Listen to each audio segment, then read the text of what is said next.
Ulama sebut satu amalan yang disebut sebagai tahlil, yang bila dibaca setiap kali lepas daripada setiap solat fardu 5 waktu, maka dia menyamai dengan kita membaca 76,000 kali tahlil. Kita nak tahlil tuan-tuan, la ilaha illallah, la ilaha illallah, la ilaha illallah 76,000 kali. Tuan-tuan hitunglah berapa masa kita nak kena ambil, habiskan 76,000 contohnya.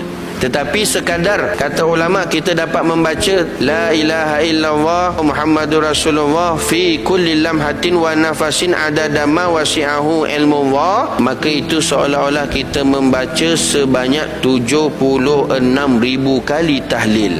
Tapi diamalkan sebanyak 3 kali setiap kali solat fardu 5 waktu.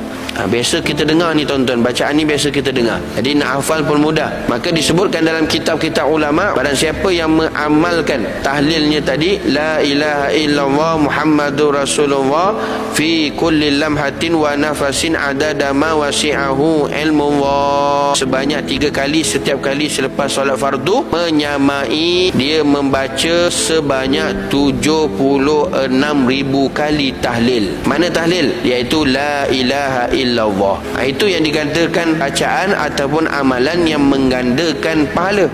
Sedikit, mudah, ringkas, pendek, tapi pahalanya berganda, tapi pahalanya besar.